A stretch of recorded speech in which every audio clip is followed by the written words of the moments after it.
ဒီအိမ်လေးကိုကြတော့အင်ဂျီကို Future မြန်မာ Construction ကနေပြီးတော့တာဝန်ယူဆောက်လုပ်ပေးထားတာဖြစ်ပြီးတော့သူ့ရဲ့ခြံအကျယ်လေးကအင်ဂျီ2060ရှိရပေါ့နော်အဲ့2060ပေါ်မှာသူကအင်ဂျီလေးကို1850ယူပြီးဆောက်ပေးထားတာပေါ့အိမ်လေးကလေအပြင်ဖြတ်သွားတာနဲ့တော့သူ့အိမ်ရဲ့အယောင်ဖြူဖြူဆွတ်ဆွတ်အယောင်လေးနဲ့လုံးဝထင်းထင်းလေးလေးဖြစ်နေတာဆိုတော့အင်ဂျီကိုအထဲမှာရောဘယ်လိုမျိုး structure လေးရှိမလဲဆိုတာအင်ဂျီနဲ့တူချက်သွားကြည့်အောင်နော်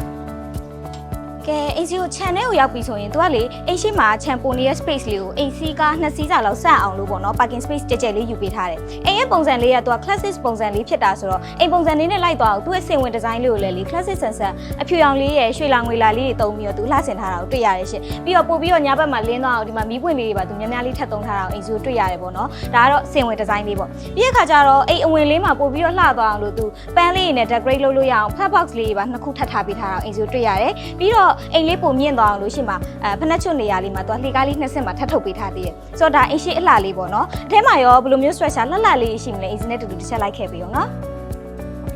ကဲအင်ဂျီကိုအိမ်ထဲဝင်လာလိုက်ပြီဆိုရင်သူကလေအိမ်ရှိတကားလေးကို safety အတွက်ပေါ့နော်တန်မန်းတစ်ထပ်ပြီးတော့အထက်က main door ကိုကြတော့ကျွန်းတကားလေးသုံးထားတာကိုအင်ဂျီတွေ့ရတယ်ပေါ့နော်ဒါကအဝင်လေးပေါ့ဝင်လိုက်ချင်းမှာအင်ဂျီအရင်ဆုံးတွေ့ရမှာတော့ဒီအိမ်ရဲ့ air gun လေးပေါ့နော် air gun ရဲ့ floor တစ်ခုလုံးကိုကြတော့အင်ဂျီကိုကျွန်းပါကေသူအပြည့်ခင်းပေးထားတယ်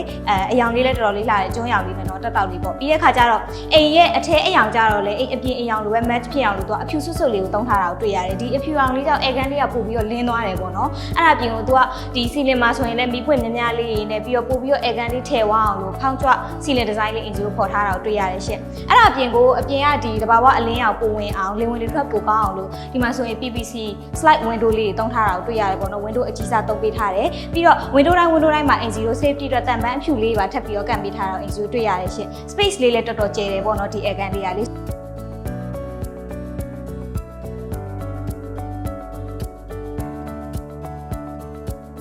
အဲ့ကန်လေးပြီးသွားပြီဆိုတော့ဒီအောက်ထပ်မှာဆိုရင်သူကနောက်ထပ်အခန်းလေး2ခန်းရှိသေးတယ်။အင်ဂျီပထမဆုံးအခန်းလေးကိုသွားကြည့်အောင်နော်။ကဲအင်ဂျီတို့ပထမဆုံးအခန်းလေးကိုဝင်မကြည့်ခင်မှာသူကလေဒီအခန်းရှိရရှောက်လန်းလေးမှာ corridor လေးမှာပေါ့နော် space လေးတော်တော်လေးပိုနေရာလေးကိုတွေ့ရတယ်ဒီနေရာလေးမှာအင်ရှင်ရဲ့ idea အတိုင်းသူလှတယ်လို့လေးလည်း decorate လုပ်လို့ရတယ်ပေါ့နော် bullshit လေးပဲထား space လေးတော်တော်လေးအကျယ်လေးထားပေးထားတယ်ဆိုတော့အင်ဂျီနဲ့တူတူပထမဆုံးမြင်ရတဲ့အခန်းလေးကိုတူတူသွားကြည့်အောင်နော်။